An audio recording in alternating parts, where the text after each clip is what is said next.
Condamnation des 49 militaires ivoiriens à 40 ans de prison, l'ONU crée en colère contre Assimi Goïta et exige la libération immédiate de ses 49 soldats. Pour plus de détails après le générique. Avant de commencer, abonnez-vous à la chaîne et activez la cloche de notification car cela va vous permettre de ne plus manquer les prochaines vidéos. Let's go!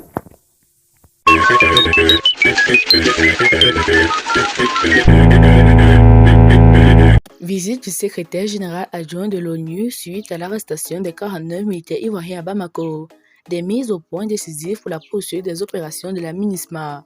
En visite de 5 jours au Mali, le secrétaire général adjoint des Nations Unies en charge des opérations de maintien de la paix a co-animé avec le ministre des Affaires étrangères, M. Abdoulaye Diop.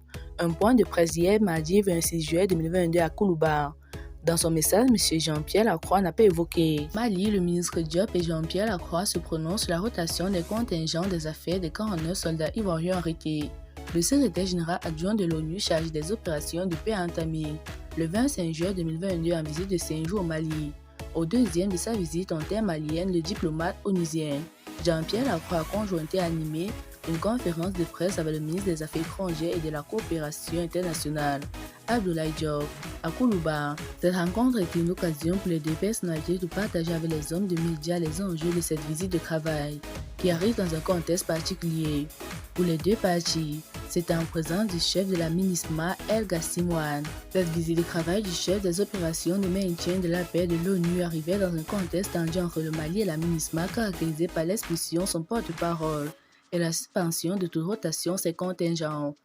Aussi, cette visite intervient au lendemain de la publication de la note verbale de la MINUSMA sur l'affaire des 49 soldats ivoiriens arrêtés au Mali. Ainsi, au cours de cette visite, Jean-Pierre tentera d'aplanir les fortes divergences entre nos autorités et son organisation, d'autant plus que ces séjours interviennent dans un contexte de forte tension entre les deux parties.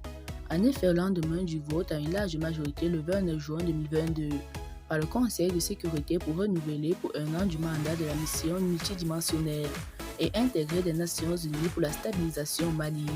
Le gouvernement malien avait exprimé son opposition ferme à la liberté du mouvement de la MINUSMA dans l'exécution de son mandat dans le domaine des droits de l'homme. Le Mali n'est pas en mesure de garantir la liberté de mouvement pour des enquêtes de la MINUSMA sans l'accord préalable du gouvernement, avait déclaré Issa Koufouro, l'ambassadeur du Mali à l'ONU. D'entrée de jeu, le ministre Abdoulaye Diop a affirmé que le Mali apprécie à sa juste valeur l'initiative de l'ONU de venir discuter avec les autorités maliennes. Car, dit-il, c'est à travers le dialogue et la discussion franche que nous pouvons avoir des difficultés.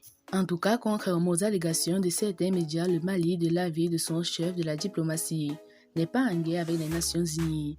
Ainsi a-t-il fait savoir, cette visite a été une occasion pour les deux parties de discuter de renouvellement du mandat de la MINUSMA, mais aussi et surtout des positions de principe que le Mali a affirmées par rapport à ce qu'il estime être une politisation des questions des droits de l'homme. De son propos, il ressort que cette question des droits de l'homme a été longuement discutée au cours de sa rencontre avec son hôte du jour, Jean-Pierre Lacroix.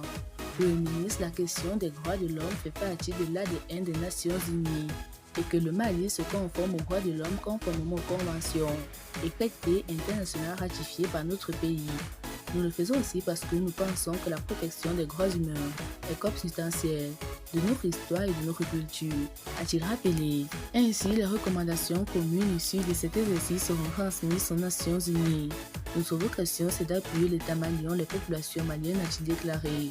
Selon lui, le Conseil de sécurité a donné jusqu'en janvier 2023 pour aplanir ces divergences. Pour lui, la rotation des contingents est une question vitale pour le MINUSMA, d'où l'urgence de lever rapidement cette suspension. Alors, chers abonnés, si vous avez aimé la vidéo, n'oubliez pas de la liker au maximum et de la partager avec vos amis. A plus pour de nouvelles vidéos. Bye bye!